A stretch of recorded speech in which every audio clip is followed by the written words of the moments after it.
Memasuki minggu ketiga di bulan Juni tahun 2021, kita dipayungi dengan tema Allah mengubah badai jadi berkat. Dan di sepanjang minggu ini, kita dipayungi dengan subtema Yesus Jurumudi Agung.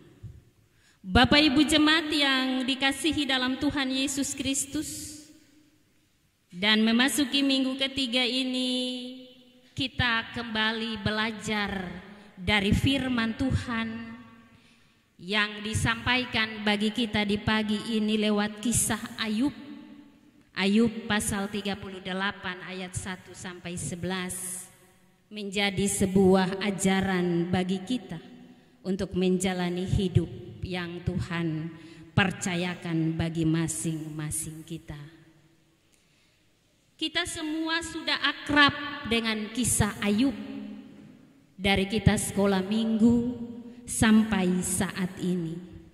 Ayub menjadi sebuah cerita tetapi juga catatan penting bagi kehidupan kita manusia dalam menjalani hidup yang Tuhan anugerahkan bagi kita. Dalam kita memperjuangkan kehidupan kita di dunia ini dengan segala dinamika, tetapi juga peristiwa-peristiwa hidup yang akan kita gumuli dan kita selesaikan.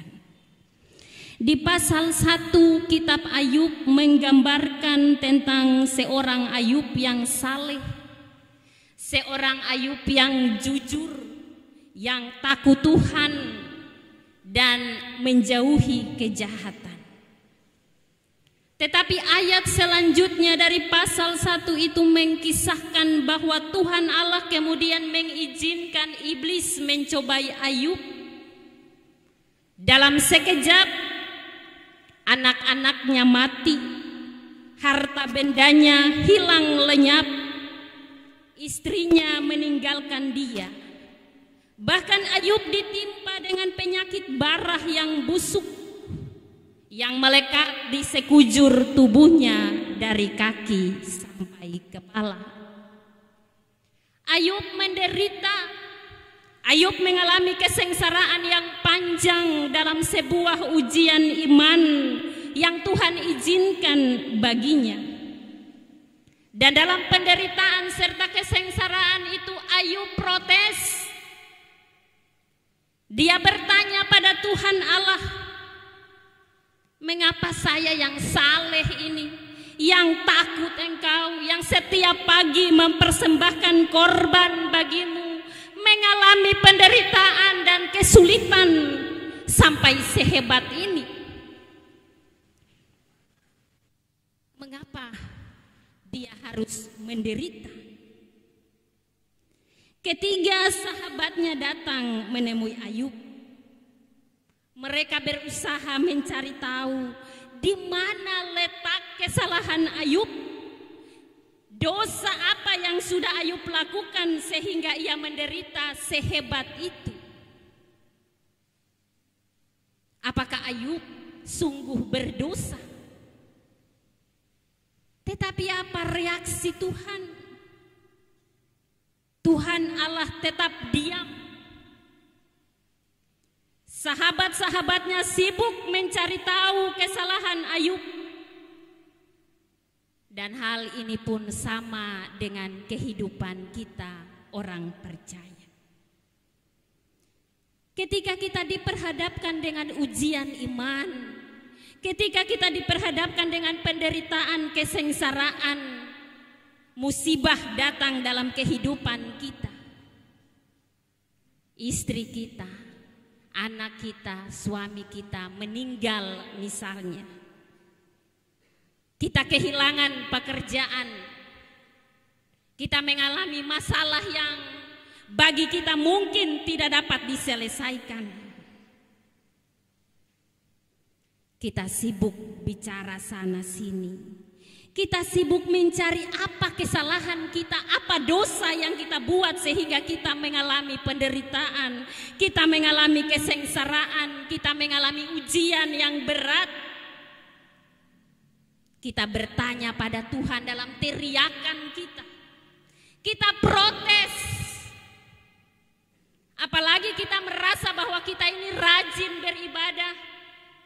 Kita taat dan setia dalam pelayanan. Lalu mengapa Tuhan mengizinkan penderitaan itu menjadi bagian kehidupan kita? Penderitaan yang mungkin membuat kita hancur, membuat kita putus asa.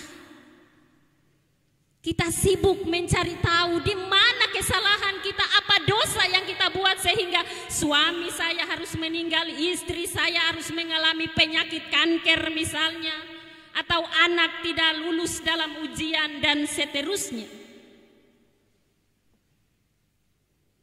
Tuhan tetap diam melihat situasi kita. Dia terus mengamati dari sorga, menanti waktu untuk memberi jawaban. Dan sama dengan Ayub, dari pasal 1 kitab Ayub sampai pasal 37, Allah tetap diam mendengar setiap seruan, teriakan, pembelaan yang dilakukan oleh Ayub. Dan pada pasal 38 bacaan kita, barulah Allah menjawab Ayub. Allah sendiri hadir datang menyapa Ayub. Dalam ayat 1 bacaan kita, maka dari dalam badai Tuhan menjawab Ayub. Bayangkan Bapak Ibu, Allah datang dalam badai, bukan dalam sebuah ketenangan, tetapi dalam badai Allah datang menjumpai Ayub, badai yang dahsyat. Dan dari dalam badai itu Allah memperkenalkan dirinya kepada Ayub, bahwa Dia Maha Kuasa dan Dia berkuasa atas alam ini, bahkan badai sekalipun. Allah menegur Ayub karena berbicara tanpa pengetahuan dalam ayat 2 bacaan kita tadi.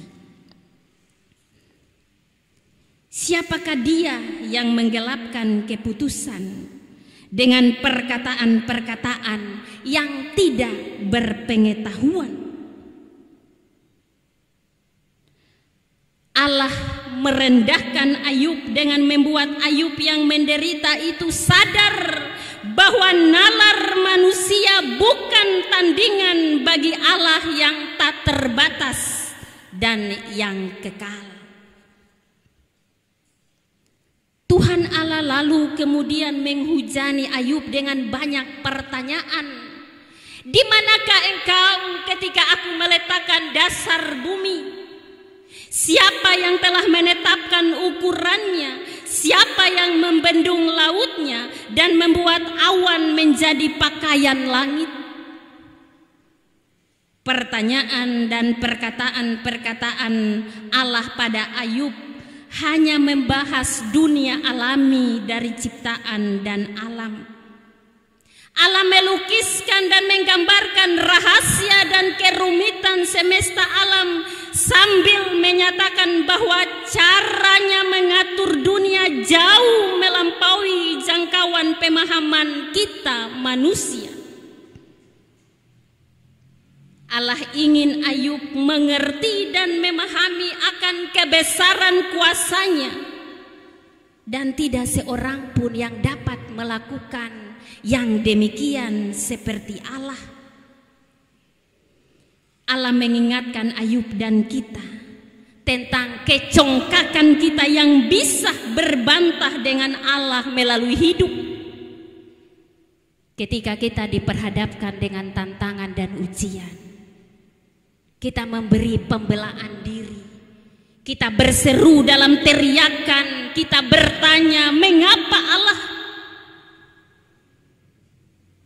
Allah mengizinkan Ayub protes, Allah juga mengizinkan kita protes.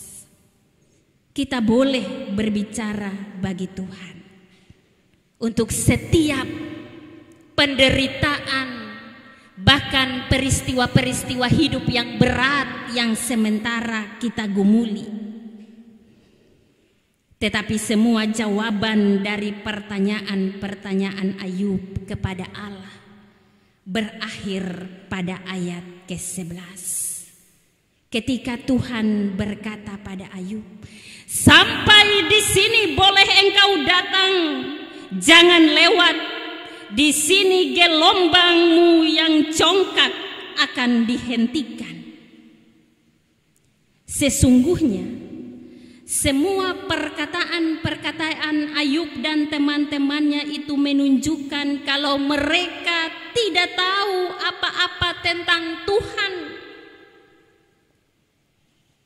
Sampai pada titik ini Tuhan menghendaki Ayub berhenti melakukan pembelaan diri. Tuhan menghendaki Ayub berhenti mencari solusi dan seterusnya, dan berpaling pada Tuhan.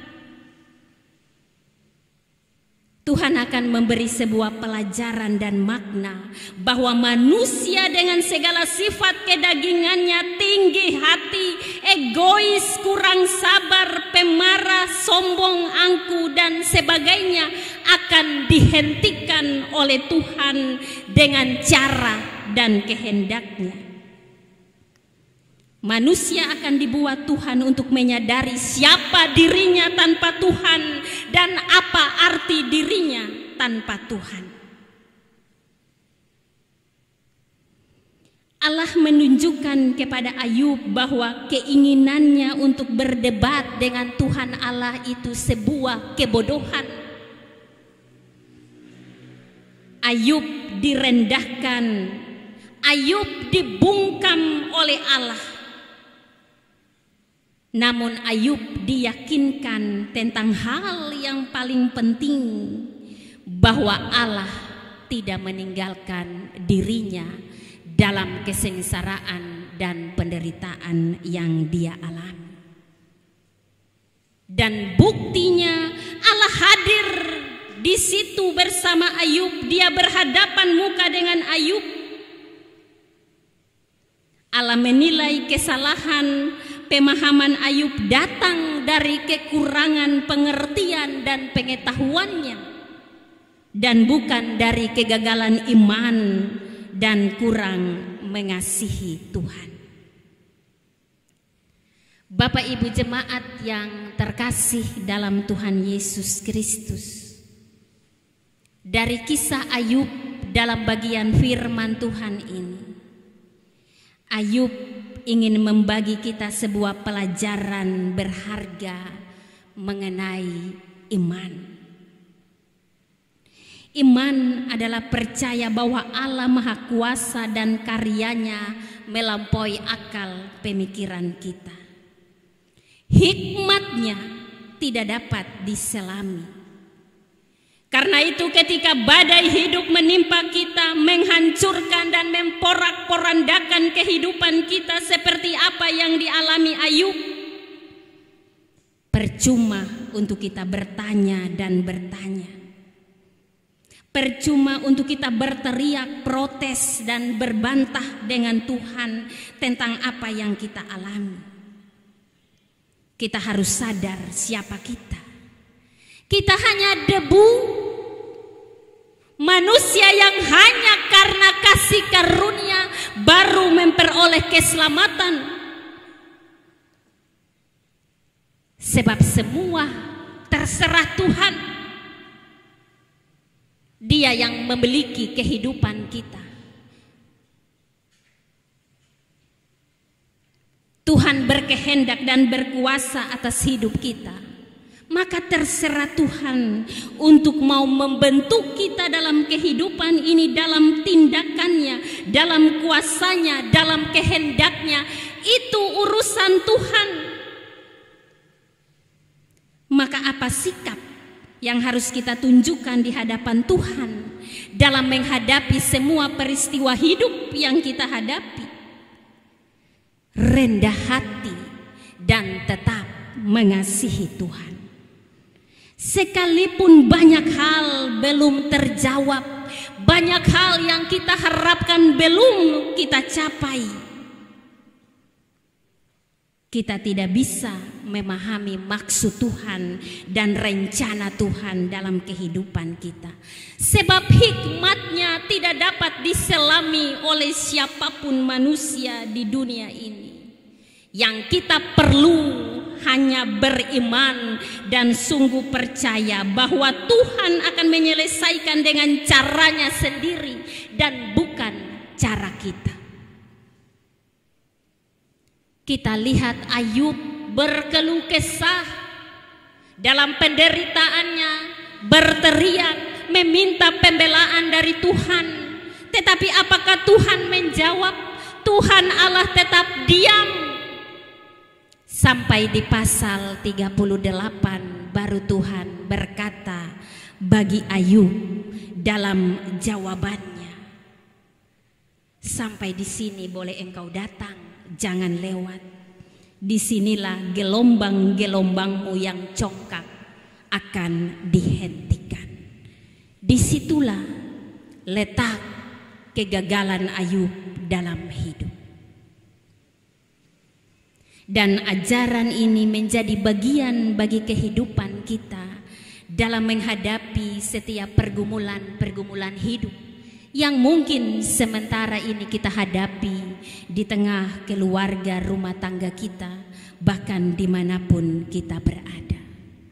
Beriman kepada Tuhan dan merendahkan hati, tetap mengasihi Dia adalah hal terpenting yang harus kita lakukan, sambil kita akan melihat jawaban Tuhan dalam kehendak dan kuasanya bagi setiap pergumulan hidup yang sementara kita hadapi. Kita diajar untuk sadar bahwa kita lemah dan kita tidak sanggup berbantah dengan Allah. Karena itu mari tunduk dan berserah pada Tuhan, lalu datang dan mendekatkanlah diri selalu pada Allah dalam hati yang berserah dan hati yang rendah di hadapan Tuhan. Tuhan menemui Ayub dalam badai kehidupannya.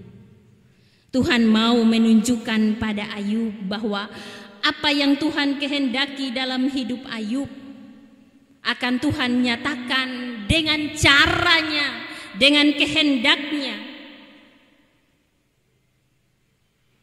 Dan apa yang Ayub alami, dia dipulihkan ketika dia merendahkan diri di hadapan Tuhan. Dan apa yang pernah dia miliki, Tuhan ganti 2 kali lipat bagi hidup Ayub. Tuhan akan menyatakan kuasa dan kehendaknya dalam hidup kita, asalkan kita tetap bersandar dan mengandalkan Dia dalam hidup ini. Dan dalam kehidupan yang kita jalani, dengan setiap tantangan, persoalan, penderitaan, peristiwa-peristiwa hidup yang sementara kita gumuli, yang mungkin membuat kita hancur, memporak-porandakan kehidupan kita dalam keputusasaan, mari kita percaya dan beriman bahwa Tuhan Allah kita penuh kuasa. Dia berkuasa atas dunia ciptaannya ini karena Dia yang menjadikannya.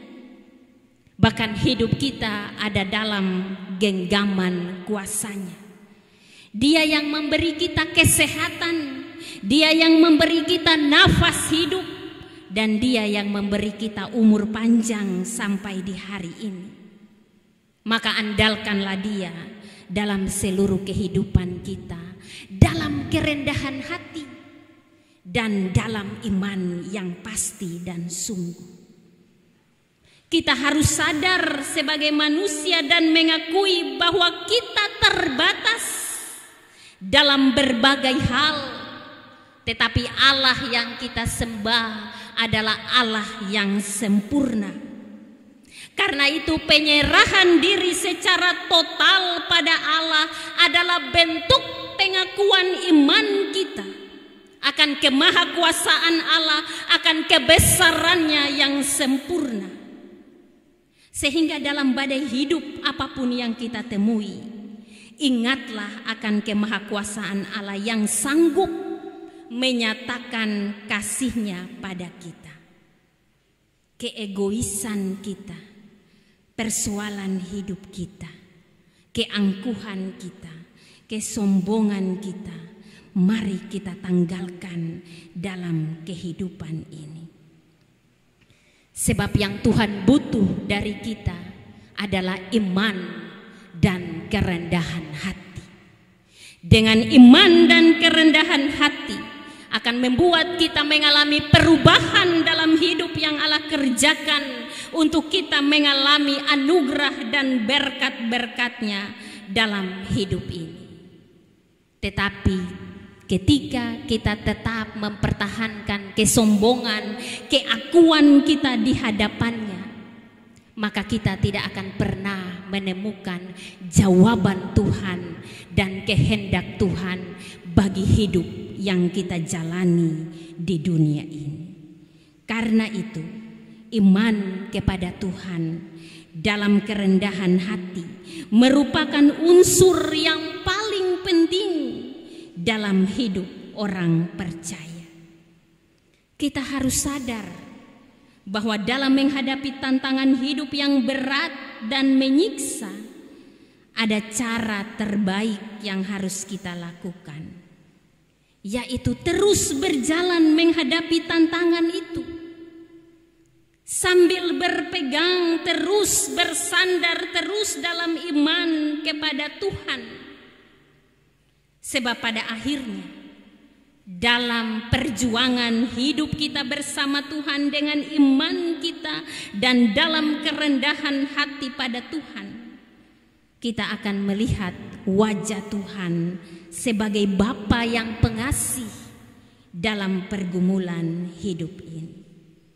Kita boleh bertanya, mengapa kita menderita?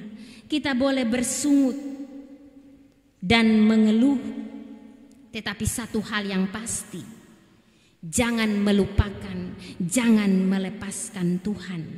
Sebab Dia adalah Bapa yang mengasihi kita. Seperti yang Ayub alami, akan kita alami jika kita melakukan perubahan dalam hidup, tetap rendah hati di hadapan Tuhan. Karena kesombongan Ayub, keangkuhannya membuat dia mampu berbantah dengan Tuhan. Tetapi dalam badai Tuhan datang, menegur, tetapi memperlihatkan wajah-Nya bagi Ayub, bahwa dalam kecongkakannya dia harus berhenti dan membiarkan Allah membentuk dia dalam penyerahan diri secara total untuk merendah di hadapan Tuhan. Dan akhir dari kisah Ayub adalah sebuah sukacita yang dia dapatkan. Allah mengembalikan semua yang pernah dia miliki 2 kali lipat. Kita akan mengalami hal yang sama ketika kita berhadapan dengan pergumulan-pergumulan yang berat dalam hidup ini. Tetapi hal yang sama seperti Ayub alami sampai mendapat 2 kali lipat dari Allah, tergantung pada iman kita, kerendahan hati kita di hadapan Tuhan untuk mengasihi Dia dengan tulus dalam hidup ini. Mari kita kembali dalam pergumulan kehidupan kita masing-masing. Perjalanan hidup kita masih panjang dan peristiwa-peristiwa kehidupan akan kita hadapi dalam kehendak dan kuasa Allah. Allah mengizinkan kita untuk mengalaminya, tetapi itu bentuk dari proses yang sementara Allah buat untuk kita matang dalam iman di dalamnya. Biarkanlah kehidupan kita diproses, dan dalam proses itu tetap bersandar pada Tuhan dalam iman yang sungguh dan dalam kerendahan hati.